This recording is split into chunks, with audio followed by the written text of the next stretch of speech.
बिस्मिल्लाहिर्रहमानिर्रहीम। Dear students, अस्सलाम वालेकुम। क्लास 7th है और मैथ्स में एक्सरसाइज नंबर है 11.1, जिसमें हम एक ऐसी चीज़ के बारे में पढ़ेंगे। एक नई चीज़ है सरकमफेरेंस। ये सरकमफेरेंस होता क्या है?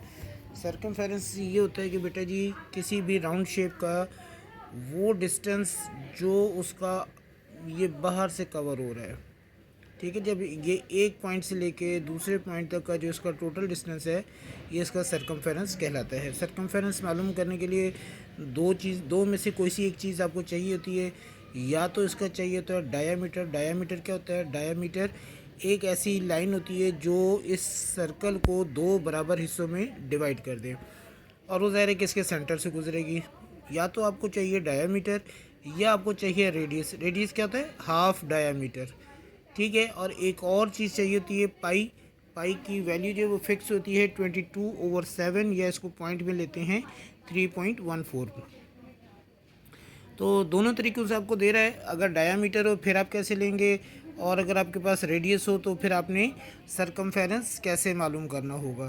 तो हम आ जाते हैं अपने सोल्यूशन के लिए। यहाँ पे इधर वैल्यूज़ हैं, वैल्यूज़ को हम यहाँ पर कन्वर्ट करके लेके और फिर इसको हम चलते हैं।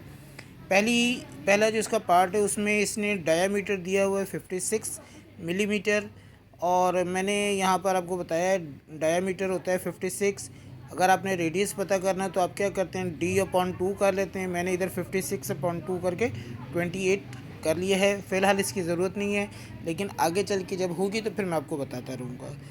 और पाई की वैल्यू ये आपको बताएगा या नहीं बताएगा, ना बताए तो आपको मालूम होना चाहिए। बता दिया है तो 22/7, और आपने सरकमफेरेंस यानी C मालूम करने हैं।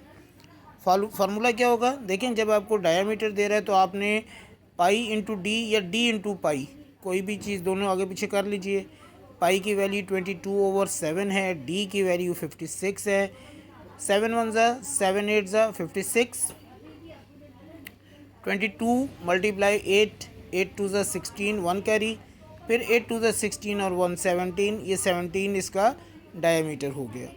दूसरे में भी आपने इसी तरह से कर लिया। 4.9 है, डेटा आपने दिया, डी की वैल्यू, पाई की वैल्यू, सी की वैल्यू, फार्मूला लगा दिया।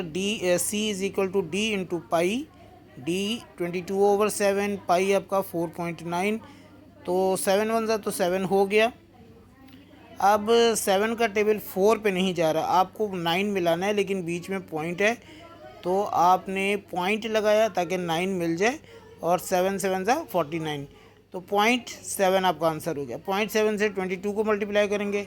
7 2 ज़ा 14, 1 कैरी, फिर 7 2 ज़ा 14 और 1 15, 1 डिजिट के बाद आपने पॉइंट लगाया। ये आपका सवाल पूरा हो गया।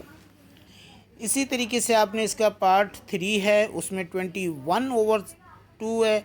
आपने ज़ाहिर वैल्यू ली, वैल्यू लेके आपने लगा दिया। पाई की जगह पर पाई की वैल्यू, डी की जगह पर डी की वैल्यू। अब जो जिसके साथ कैंसिल हो रहा है उसे आप कैंसिल कर दीजिए।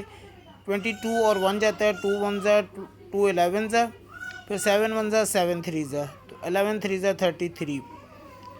और एक पार्ट हम इसमें और कर लेते हैं, ये है 0.98। 0.98 पाई की वैल्यू सेम है, आपने लेके वैल्यूज़ लगाई।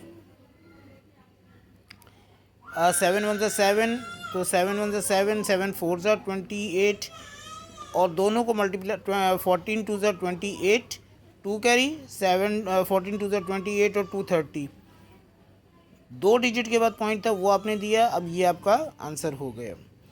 तो इस लेक्चर में हमने सिर्फ ये देखा है कि डायामीटर की मदद से आपने सरकमफेरेंस कैसे पता करना है। अगली वीडियो में हम आपका रेडियस से पता करेंगे और फिर मज़ीद कुछ चीज़ें भी उसमें देखेंगे। ठीक है बेटे, थोड़ा थोड़ा सा हम काम करेंगे, छोटी छोटी वीडियोस, ताकि छोटी वीडियोस आपको बोर भी ना लगें और काम भी आप ज़्यादा अच्छे तरीके से कर लें। अल्लाह हाफ़िज़।